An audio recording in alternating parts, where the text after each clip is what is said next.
Hello friends, welcome to my YouTube channel. Myself Sandeep Das. पिछले class में जो हमने झारखंड सेक्शन को देखा था उसी क्लास को हम कंटिन्यू करते हैं। आज हम चलेंगे भूमिज विद्रोह, संथाल विद्रोह और खरवार आंदोलन। ठीक है, तो आज भूमिज विद्रोह के बारे में समझते हैं। तो भूमिज विद्रोह जो है, आप जान रहे हैं कि ये सब विद्रोह क्यों हो रहा है। झारखंड में जो जनजातीय विद्रोह होने का मुख्य कारण है वो है शोषण, जो अंग्रेज सरकार द्वारा और स्थानीय जमींदार के द्वारा जो उनको आर्थिक शोषण, सामाजिक और सांस्कृतिक ये सब शोषण जो है करते आ रहे हैं, तो इसी का वो विद्रोह किए। और विद्रोह बड़े ही पैमाने में और व्यापक तरीके से हुआ, जिसे हम देख रहे हैं। ठीक है, तो आज हमारा अगला कड़ी है भूमिज विद्रोह। भूमिज विद्रोह मुख्य रूप से 1832-33 में हुआ था। ठीक है, 1832-33 में। और किन क्षेत्र में हुआ था? बड़ा भूम और वीरभूम। वीरभूम के अंतर्गत कौन कौन से क्षेत्र आ जाएंगे भाई? तो सिंहभूम, मानभूम और एक और क्या आ जाएगा? पंचायत राज। इन क्षेत्रों में भूमिज विद्रोह हुआ। ठीक है ना, भूमिज जनजाति के द्वारा। लेकिन इसके जो नेतृत्वकर्ता उनका नाम है गंगा नारायण सिंह।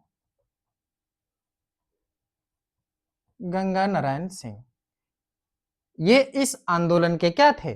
नेतृत्वकर्ता थे। ठीक है, भूमिज विद्रोह का अगर प्रमुख कारण बोले, जो कि क्वेश्चन पूछता भी है जेपीएससी और जेएसएससी, कि भूमिज विद्रोह का मुख्य कारण क्या है, तो मुख्य कारण था घर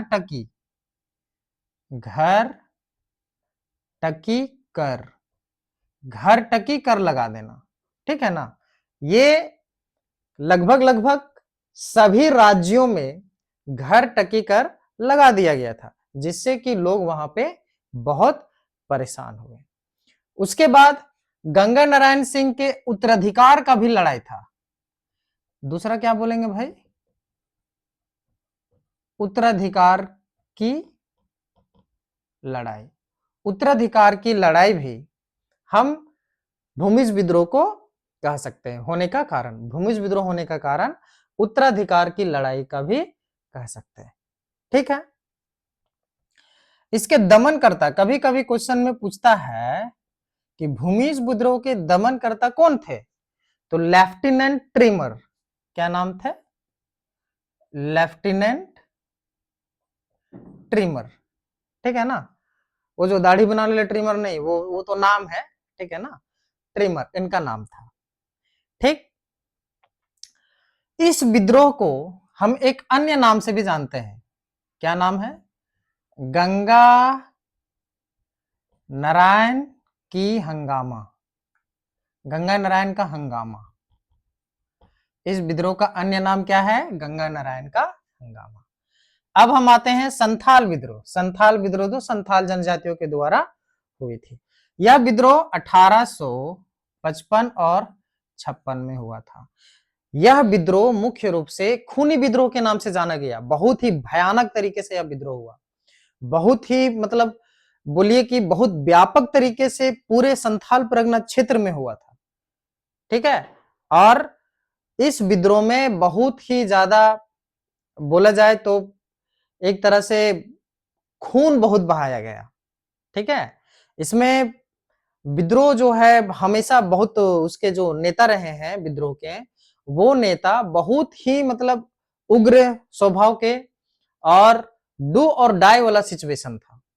इसीलिए इसे खूनी विद्रोह के नाम से भी जाना जाता है। ठीक है ना, इस विद्रोह को अगर क्षेत्र की बात करें, किन क्षेत्रों में हुआ, तो संथाल परगना के क्षेत्रों में हुआ था। ठीक है, संथाल विद्रोह के अन्य नाम से अगर बात करें तो इसे संथाल हूल भी कहा जाता है, हूल। और हूल का मतलब होता है विद्रोह, और ये विद्रोह बहुत ही बड़े पैमाने पर, बहुत ही बड़े पैमाने पर, ठीक है। और दूसरा हूल का अर्थ भी बगावत होता है। क्या होता है? बगावत। ये है संथाल विद्रोह का नाम, ठीक है।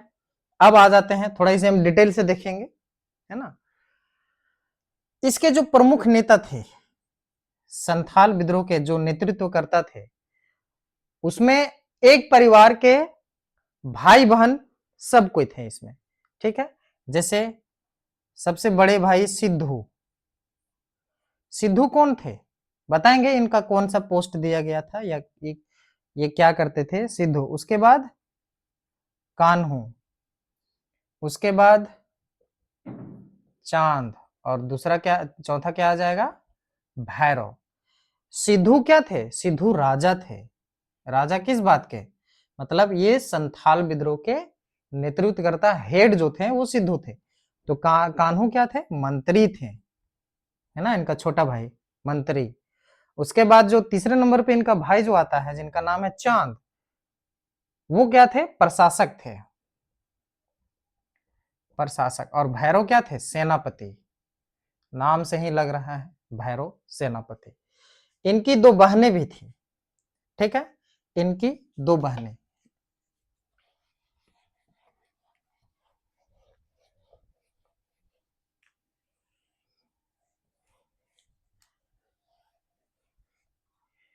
इनकी दो बहनें भी थे।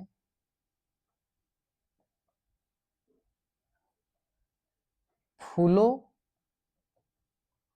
और झानो। ये दोनों बहनें क्या करते थे? ये दोनों बहनें विद्रोह के दौरान, विद्रोह के दौरान भाई लोगों का जो भी हथियार घट जाता था, या फिर भाई लोगों को इनका प्रोटेक्शन का काम भी करते थे, और लोगों को जोड़ने का भी काम करते थे कि अधिक से अधिक अधिक मात्रा में लोग क्या हो, इस विद्रोह में भाग ले, ठीक है ना। अब जो मेन मेन बात आता है, जैसे विद्रोह का कारण क्या था? विद्रोह का कारण क्या था? हम लोग तो जान रहे हैं, एक कॉमन कारण था शोषण, सामाजिक, आर्थिक और उनका सांस्कृतिक शोषण। ये सब तो कॉमन कारण था, ठीक है।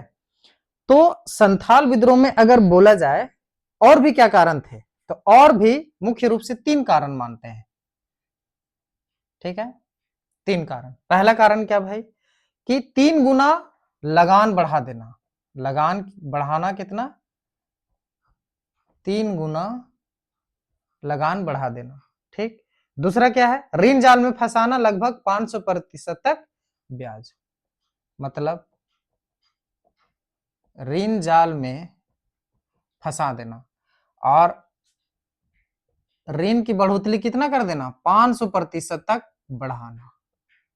मतलब देखिए, अगर कोई व्यक्ति इनसे कर्ज लेता था, साहूकार से, जमींदार से, ठीक है, तो वो क्या करते थे कि वो व्यक्ति अगर जब कर्ज नहीं चुका पाता था, उनका शुद्ध ब्याज नहीं दे पाता था, तो ब्याज का भी ब्याज लेते थे, वो जोड़ देते थे, जिससे कि बहुत ज्यादा अधिक मात्रा में इनको ब्याज में फंसा देंगे, और अंतिम रूप से क्या करेंगे?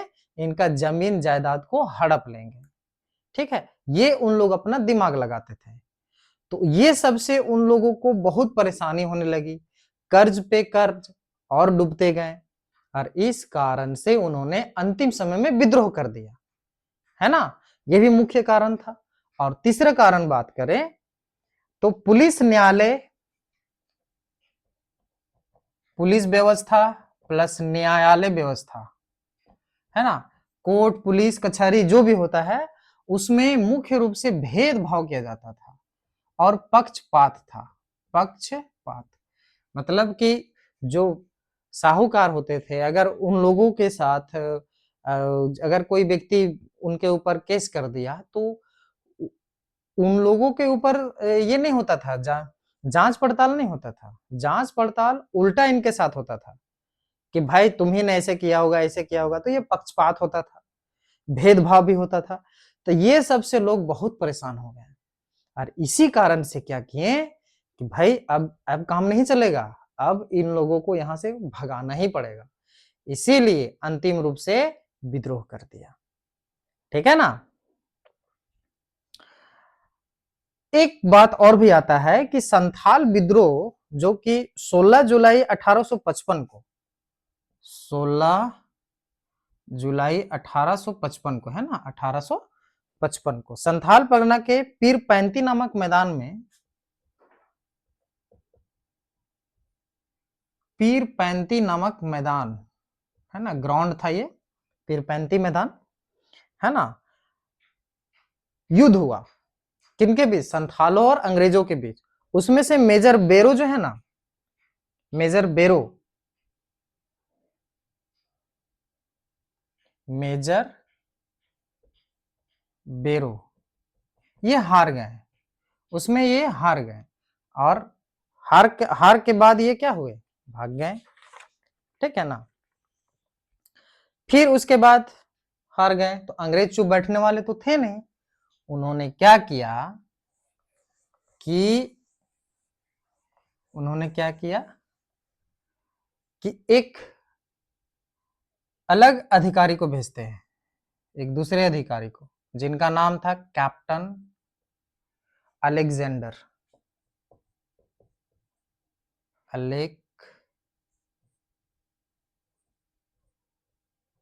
Captain Alexander. ठीक है ना। ये जाते हैं, अब ये क्या किए कि गए, विद्रोह हुआ, विद्रोह के बाद ठीक है ना, विद्रोह के बाद बहुत ज्यादा मात्रा में खूनी विद्रोह, मतलब बहुत ही डेंजर तरीके से, खतरनाक तरीके से क्या हुआ, अंग्रेज और संथाल के बीच युद्ध हुआ। ठीक है। उसमें अंग्रेज विजयी हुए, दूसरी बार में अंग्रेज विजयी हुए। ठीक है ना। अंग्रेज विजयी हुए। उसके बाद युद्ध का अगर देखें परिणाम कि युद्ध में फिर परिणाम क्या क्या निकला, तो परिणाम मुख्य रूप से बहुत इंपॉर्टेंट है, इसको देखिएगा। परिणाम जो है ना, बहुत अच्छे अच्छे परिणाम भी निकले। जैसे ध्यान से देखिएगा, देवघर,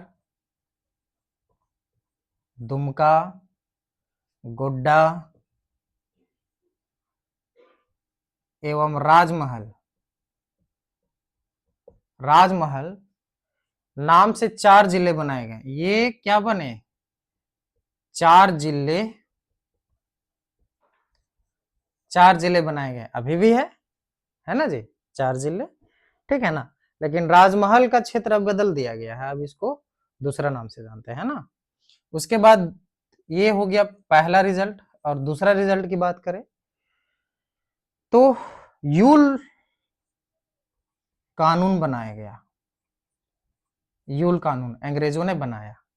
ठीक है ना। उसके बाद तीसरा, तीसरा क्या हुआ, तीसरा कि दामिनो कोह का जो नाम था ना, दामिने कोह, उसको बदल करके क्या कर दिया गया, संथाल परगना। ठीक है ना। क्योंकि संथाल लोग बहुत विद्रोह किए थे, इसलिए उन्हीं का नाम पे रख दिया गया संथाल परगना।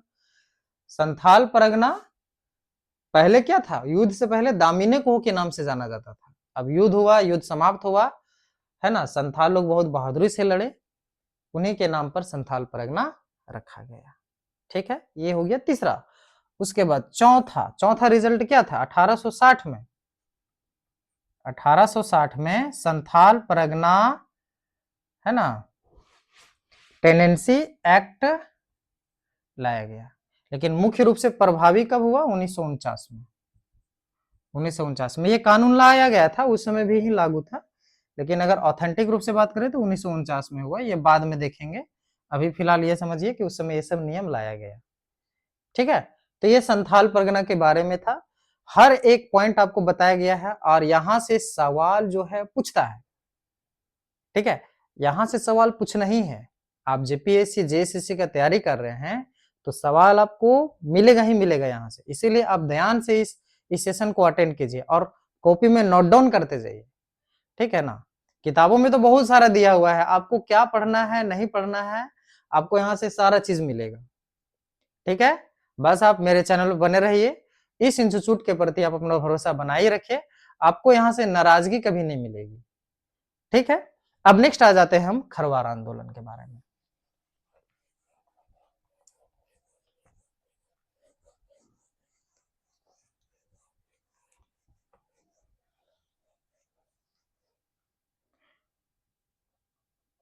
खरवार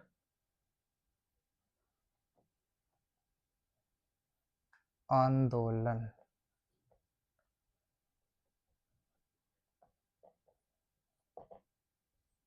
खरवार आंदोलन, ठीक है। खरवार आंदोलन अगर शुरुआत बोले तो 1874 में इसकी शुरुआत हुई, ठीक है। इसके नेतृत्वकर्ता कौन थे? भागीरथ मांझी, भागीरथ मांझी इसके नेतृत्वकर्ता थे, है ना। भागीरथ मांझी को क्या बोला जाता था?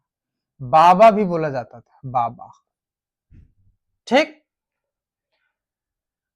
खरवार कौन थे? अगर पूछे खरवार कौन थे, खरवार लोग, ये लोग कौन थे? संथाल जनजाति के, संथाल जनजाति के ये उपजाति थे। कौन थे ये? उपजाति, संथाल जनजाति के ये उपजाति थे, है ना। उन्हीं का ये सब कास्ट थे जो खरवार थे, ठीक है ना। खरवार लोग खरवार आंदोलन क्यों किए? कारण क्या था? तो कारण मुख्य रूप से समझिएगा, तो ये कारण था जनजातीय सुधार आंदोलन, जनजातीय सुधारवादी आंदोलन। मतलब कि जैसे कि जनजाति लोग जो थे ना, वो लोग धीरे धीरे क्या थे कि बहुत ही, जैसे कि अपना पूजा में, पूजा पाठ में, सिस्टम में बहुत बदलाव करना चाह रहे थे, ठीक है ना। उसमें से कुछ कुरीतियां भी फैल गई थी कुछ लोगों की वजह से, तो वही सुधार, अपने समाज में सांस्कृतिक सुधार और पूजा पाठ के सुधार के लिए यह आंदोलन शुरू किया गया, इसीलिए इसे जनजातीय सुधारवादी आंदोलन के नाम से भी जाना जाता है, भूमिज विद्रोह को। और इसके नेतृत्वकर्ता कौन थे? गंगा नारायण सिंह, ठीक है। जनजातीय सुधार आंदोलन के अनुसार यहां पर एक आया था एकेश्वरवाद का सिद्धांत, एकेश्वरवाद का सिद्धांत। एकेश्वरवाद का सिद्धांत कहने का मतलब है कि भागीरथ मांझी ने,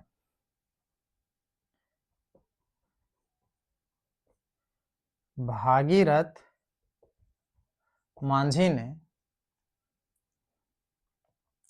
भागीरथ मांझी ने बोला कि मुझे सिंगबोगा के दर्शन हुए,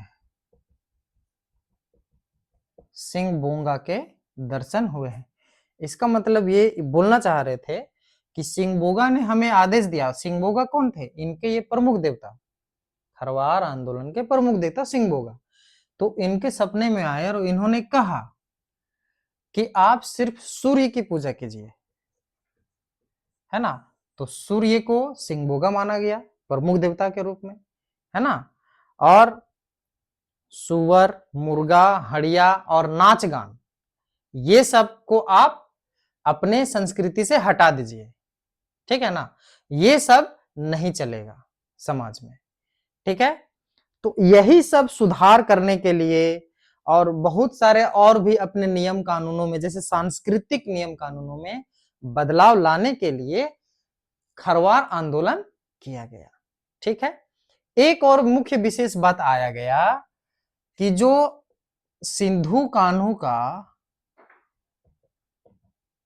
जो सिंधु कान्हू का जन्म स्थान है, जन्म स्थान है, उस जगह को क्या घोषित कर दिया जाए? उस जगह को तीर्थ स्थल माना जाए। क्या माना जाए भाई? तीर्थ स्थल, उस जगह को तीर्थ स्थल घोषित कर दिया जाए, है ना। तो ये बात सिद्धू कान्हू के तीर्थ स्थल के रूप में किन्होंने कहा? भाई भागीरथ मांझी ने कहा। और भागीरथ मांझी के साथ जो इस आंदोलन में नेतृत्व कर रहे थे और भी साथ देने वाले थे, उन्होंने इस बात को कहा। ठीक है, तो हमारे समाज में जो कुरीतियां आ गई थी उसे दूर करना है, इसीलिए भागीरथ मांझी ने अपना खरवार आंदोलन शुरू किया। ठीक है, अब हम लोग आ जाते हैं बिरसा मुंडा आंदोलन, जो एक प्रमुख आंदोलन है।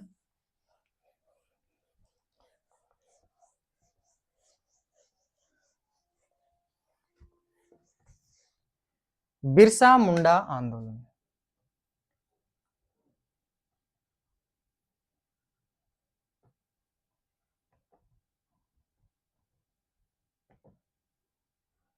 ठीक है, इसका अन्य नाम है मुंडा उलगुलान।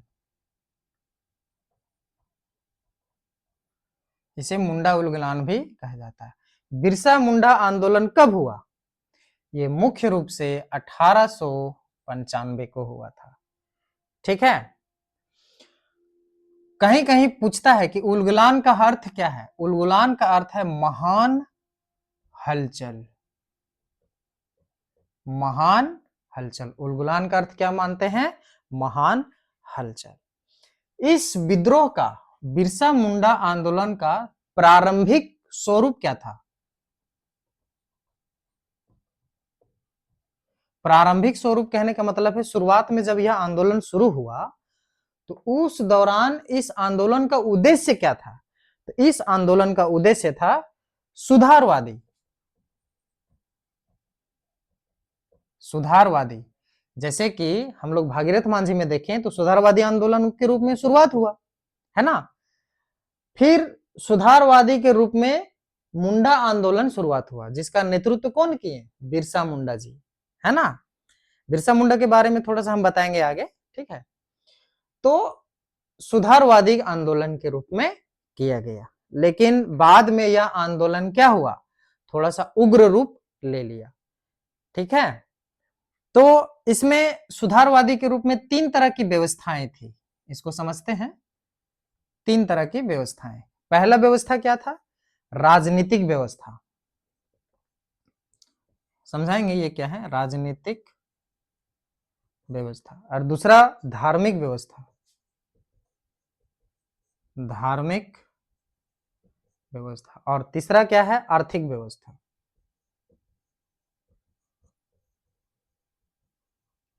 आर्थिक व्यवस्था। राजनीतिक व्यवस्था के बारे में समझिए। स्वतंत्र रूप से मुंडा राज की स्थापना करना, मतलब मुंडा लोग चाहते थे कि हमारा राज हो, है ना। जो अंग्रेज आकर के राज कर रहा है और जो यहाँ के तानाशाही लोग हैं, जैसे कि जमींदार, सामंत लोग, ये सब क्या है भाई? इन लोगों को यहां से राज गद्दी से हटाना है। ठीक है, इन लोगों का अपना मनमानी चल रहा था, इसीलिए राजनीतिक व्यवस्था का स्वरूप मुंडा राज था। ठीक, धार्मिक, जैसे कि बहुत सारे मुंडा जनजाति के लोग जो थे ना, वो ईसाई धर्म में परिवर्तित हो गए थे। ईसाई धर्म में परिवर्तित, तो ईसाई धर्म में परिवर्तित हो गए थे, तो उन्हें वापस लाने के लिए अपने धर्म में, मतलब अपने आदिवासी धर्म में वापस लाने के लिए ये धार्मिक व्यवस्था या धार्मिक सुधारवादी आंदोलन शुरू किए। क्लियर है ना। तीसरा आर्थिक व्यवस्था। आर्थिक व्यवस्था कहने का मतलब है जो मुंडाओं का जमीन था,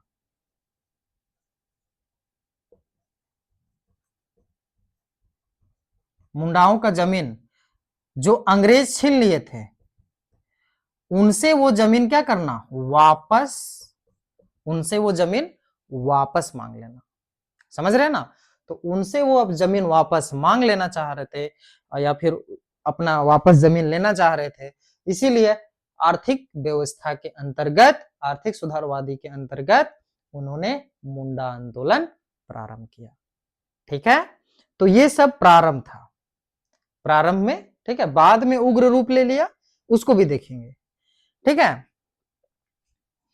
थोड़ा सा आगे चलते हैं।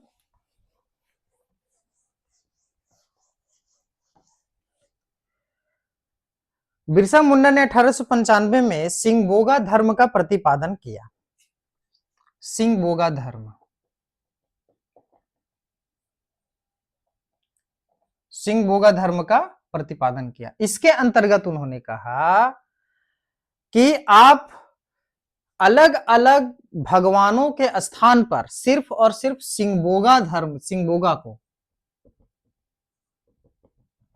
सिंगबोगा की पूजा कीजिए। ठीक है, सिंगबोगा की पूजा कीजिए। समझ गए ना? सिंगबोगा मतलब इनके क्या थे? प्रमुख देवता, प्रमुख देवता सिंगबोगा, है ना? जो आप अलग अलग धर्म मान रहे हैं उससे अच्छा आप सिर्फ और सिर्फ सिंगबोगा का पूजा कीजिए, क्योंकि भगवान बिरसा को सिंगबोगा के दर्शन हुए थे और उन्होंने ही आदेश दिया कि भाई बिरसा तुम जाओ, लोगों को जगाओ और उन्हें सही रास्ते पर लाने का प्रयास करो और लाओ। ठीक है, इसीलिए उन्हें सिंगबोगा धर्म अपनाने या सिंगबोगा की पूजा करने की आज्ञा दी थी। तो इसी से वो प्रभावित हुए और उन्होंने शुरुआत किया। ठीक है, अब आ जाता है कि बिरसा मुंडा आंदोलन की शुरुआत कौन सा स्थान से हुआ? कौन सा स्थान से हुआ? तो स्थान है खूंटी से। अब भाई खूंटी क्यों? क्योंकि बिरसा मुंडा जी का जन्म खूंटी में हुआ था और खूंटी में एक जगह का नाम है उलीहातू, वहीं पर उनका जन्म हुआ था। ठीक है, वहीं पले बढ़े, वहीं पर इन्होंने विद्रोह प्रारंभ भी किया।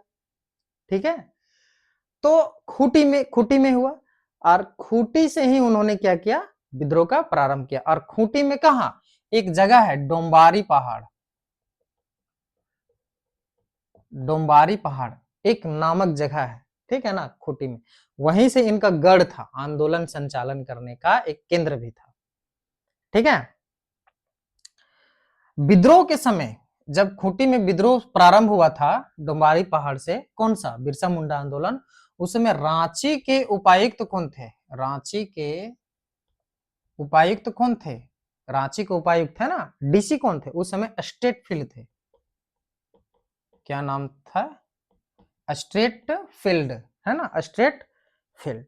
ठीक है ना, आंदोलन का एक प्रमुख गीत भी था, गीत जिसको बोला जाता है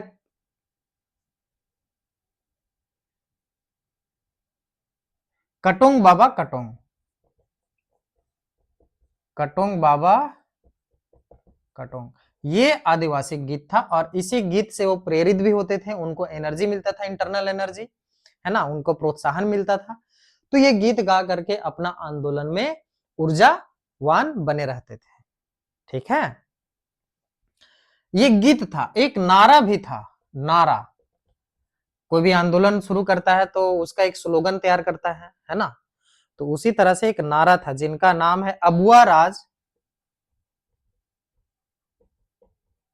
अबुआ राज एटे जाना, महारानी राज टुडू, महारानी राज टुडू, समझ रहे हैं ना जी?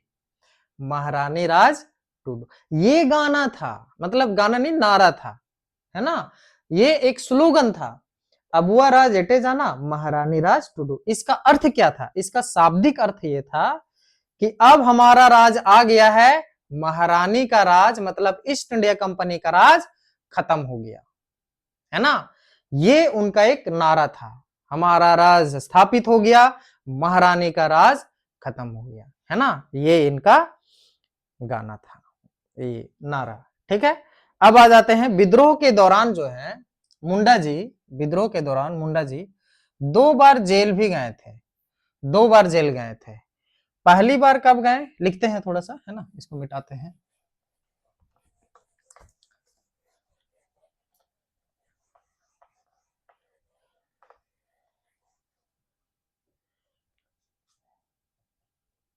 जेल भी गए, कब कब गए? 2 बार। पहली बार वो गए थे 1895, जब वो शुरुआत किए थे उसी समय, और 1897 तक 2 साल रहे, है ना? 2 साल में फिर एक विशेष रूप से हीरक जयंती मनाया जाता है अंग्रेजों के द्वारा। हीरक जयंती, है ना। उसी हीरक जयंती के शुभ अवसर पर उन्हें छोड़ दिया गया। किनको? बिरसा मुंडा जी को छोड़ दिया गया कि भाई ठीक है जाओ, है ना। दूसरी बार कब गए? फरवरी 1900 में गए, ठीक है। और जब वो जेल में थे तो जून 1900 में उनकी मृत्यु हो गई। और मृत्यु का कारण था हैजा, है ना। ये क्वेश्चन पूछता है बार बार, उनकी मृत्यु किस कारण हुई? हैजा के कारण हुआ था। जून में, फरवरी में गए जेल गए 1900 में ही, और जून 1900 में इनकी मृत्यु हो गई हैजा के कारण, ठीक है ना। थोड़ा सा पीछे आते हैं। बिरसा मुंडा को पकड़वाने के लिए, है ना, पकड़वाने के लिए उनके ऊपर 500 रुपए का इनाम रखा गया था कि जो मुझे बिरसा मुंडा को पकड़वाएगा अंग्रेजों के द्वारा, मैं उन्हें 500 रुपए दूंगा। तो अब 500 रुपए कब की बात है भाई? 19वीं सदी की बात है। आप समझ रहे हैं 500 रुपए उस समय कितना वैल्यू होता होगा, ठीक है। एक इस लालच में एक व्यक्ति थे जिनका नाम है वीर सिंह महली। इनका नाम तो वीर सिंह है, लेकिन बहुत ही एक गंदा काम किए थे। वीर सिंह महली, है ना। ये तो वीर का बोलिएगा, ये तो एक नंबर का, आप समझ सकते हैं क्या हो सकता है ये। इन्होंने ही 500 रुपये के चक्कर में, है ना, बिरसा मुंडा जी को पकड़वा दिया। बिरसा मुंडा जी को पकड़वा देगा। तो ये क्वेश्चन पूछता है कि कहां पे पकड़वाया और किस स्थिति में पकड़वाया? जब बिरसा मुंडा जी चक्रधरपुर के, है ना, अभी भी चक्रधरपुर है, चक्रधरपुर के जमको पाई जंगल में सो रहे थे, है ना। जंको पाई जंगल में वो क्या कर रहे थे? सो रहे थे, है ना। उस समय वीर सिंह महली ने अंग्रेजों को इन्फॉर्म कर दिया और अंग्रेज वहां पे गए और उसी समय उनको पकड़ लिए, और पकड़ लिए, सोते हुए पकड़ लिए, फिर उनको जेल में डाल दिए 1900 ईस्वी में, है ना। दूसरी बार उस समय वो जेल गए थे, ठीक है। जब यह बहुत ही उग्र रूप में हुआ आंदोलन होने के बाद एक उसका रिजल्ट भी तो आता है, परिणाम तो आता है ना।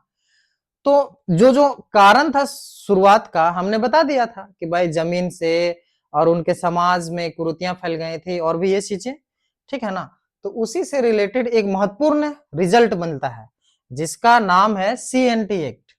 CNT एक्ट, इसका फुल फॉर्म हम बता रहे हैं, छोटा नागपुर टेनेंसी, है ना, छोटा नागपुर काश्तकारी अधिनियम, ठीक है ना। ये छोटा नागपुर काश्तकारी अधिनियम जेपीएससी में ये पूछता है क्वेश्चन, है ना। छोटा नागपुर काश्तकारी अधिनियम से 6 क्वेश्चन पूछेगा और 5 क्वेश्चन, और एसपीटी एक्ट से भी 5 क्वेश्चन पूछेगा, और अन्य भूधारक या भूधृति से संबंधित अधिनियम पूछता है। मतलब टोटल 12 क्वेश्चन पूछता है, 5 सीएनटी से, 5 एसपीटी से, और अन्य 2 भूमि संबंधी कारण से, मतलब 12 क्वेश्चन, ठीक है ना। तो सीएनटी एक्ट क्या है मैं बताऊंगा, अभी सीरीज झारखंड का सीरीज चल रहा है ना, तो सीएनटी एसपीटी एक्ट का मैं अलग से क्लास लूंगा, उसमें अच्छे से डिटेल से बताऊंगा और आसान भाषा में, नो किताबी लैंग्वेज, है ना। उसमें आप क्लास में अटेंड रहिएगा तो आपको पता चल ही जाएगा, ठीक है। तो सीएनटी एक्ट आया, और सीएनटी एक्ट मुख्य रूप से क्या था? ये भूमि संबंधी कानून था कि भाई आदिवासी का जमीन कोई भी व्यक्ति नहीं ले सकता है किसी भी तरह से, है ना। आदिवासी का जमीन किसी भी तरीके से ना दान में, ना छीन के, ना ही किसी तरह से उसको हथिया सकता है, ठीक है ना। तो ये कानून बहुत ही बड़े तरीके से लाया गया, और ये कब आया? 1908 में। हालांकि 1903 से इसकी प्रक्रिया शुरू हो गई थी, लेकिन मुख्य रूप से पूरे झारखंड में सिर्फ संथाल परगना क्षेत्र को छोड़ करके 1908 में ये सीएनटी एक्ट लाया गया। संथाल परगना के 6 जिलों को छोड़ करके 1908 में ये लाया गया। क्लियर है ना भाई? तो ये था मुंडा विद्रोह का स्वरूप और उसका परिणाम, और बीच में जो भी चीजें हुई ये सारी परिघटनाएं, ठीक है ना। अब थोड़ा सा बिरसा मुंडा जी के बारे में सुन लेते हैं या समझ लेते हैं। जैसे बिरसा मुंडा जी का जन्म जो हुआ था, उनका जन्म हुआ था 15 नवंबर 1875 को। कहां हुआ था? उलीहातू खूंटी नामक स्थान में, ठीक है ना। उनके बचपन का नाम था दाऊद खान। क्या नाम था भाई?